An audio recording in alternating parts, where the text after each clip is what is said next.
सुच्चम होवे तां सच पाइए। संगत जी, हम तो गुरुओं की परख अपने दुनियावी नजरिए से करते हैं और अनेकों संत महात्माओं के चेहरे हमारे सामने आते हैं, परंतु जब कोई पूरन गुरु हमारी परख करता है तो उनकी कसौटी पर कोई बिरला ही खरा उतरता है।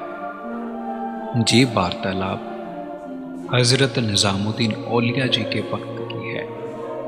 उस समय हजरत निजामुद्दीन औलिया बहुत ही पहुंचे हुए महात्मा थे और उनके शिष्य बनने के लिए संगत बहुत दूर दूर से आती थी, परंतु हजरत निजामुद्दीन औलिया जी की संगत हर किसी को नसीब नहीं होती। फिर भी उनके पास कुछ खास शिष्यों की टोली थी जिनकी संख्या लगभग 22 थी, जो उनके पास हमेशा रहते, अक्सर उनके प्रवचन सुनते और उनकी आज्ञा का पालन करते। पर उन सब के मन में एक लालच था। वह सोचते थे हजरत निजामुद्दीन औलिया अगली गद्दी हमें दे, उनकी अगली गद्दी के वारिस हम बने। वह हर एक अपनी अपनी सोच से गद्दी के अगले मालिक बने बैठे थे, परंतु आप जानते हैं गुरु जानी जान होते हैं। वह अपने शिष्यों की दुविधा को दूर करने के लिए एक नगरी की ओर ले चलते हैं।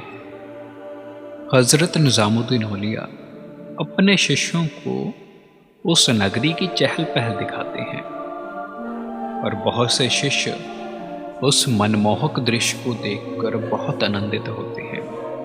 और जब उस नगरी के लोग हजरत निजामुद्दीन औलिया को देखते हैं तो कहते हैं, आज तो महात्मा भी रंग तमाशों में लवलीन होने आए हैं, क्योंकि आगे वैश्याओं का बाजार था। फिर हजरत निजामुद्दीन औलिया अपने शिष्यों को उस बाजार की ओर ले चलते हैं और उस बाजार को देखते ही बहुत सारे शिष्यों के मन में बहुत सारे सवाल उठने लगते हैं। महात्मा जी आज हमें कहाँ लेकर आए हैं? उनके देखते देखते ही हजरत निजामुद्दीन औलिया वैश्याओं के दरवाजे की ओर चले गए और उन्होंने अपने शिष्यों को कहा, तुम सब घबराओ मत। ये बात कहकर वह वैश्याओं के कमरे में चले जाते हैं। उस बाजार की मुखिया ने जब महात्मा को देखा तो वह कहने लगी, आज तो हमारे भाग्य खुल गए हैं, जो महात्मा हमारे दरवाजे पर आए हैं। हे महात्मा, हम तो नीच लोग हैं, हम आपकी क्या सेवा कर सकते हैं? आप जानते हैं पूरन संत महात्मा सहज स्वभाव के होते हैं। उन्होंने उनके आगे एक विनती लगवाई। उन्होंने कहा, हमें एक खाली कमरा चाहिए जिसमें कोई ना हो, और कहा मुझे एक शरबत की बोतल और कुछ खाने का सामान एक थाली में ढककर लाकर दो। बाहर कुछ शिष्य आग बूबला हो रहे थे और चंद लोग उन्हें ताना भी मार रहे थे।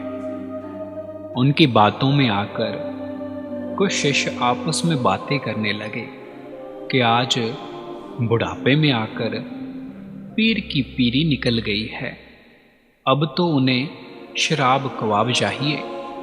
ऐसी बातें बनाते बनाते वहां से कुछ शिष्यों ने जाना शुरू कर दिया। एक एक कर वहां से बहुत से शिष्य चले गए। रात के चौथे पहर तक वहां पर 2 शिष्य बचे, परंतु दिन चढ़ते चढ़ते उन 2 में से भी एक शिष्य वहां पर रह गया। किसने शरबत पीनी थी, किसने दाल रोटी खानी थी। वहां महात्मा तो अपने शिष्यों की परख कर रहे थे। जब महात्मा नीचे आए तो उन्होंने देखा कि उनका सिर्फ एक शिष्य ही अमीर खुसरो वहां दरवाजे पर खड़ा है। महात्मा ने उसको पूछा, बाकी कहाँ है? उसने कहा, महात्मा जी, एक एक कर सभी चले गए। फिर महात्मा ने कहा, तुम क्यों नहीं गए? उसने कहा, महात्मा जी, मैं भी चला जाता, पर आपके सिवाय मुझे कोई और सहारा ही नहीं मिला।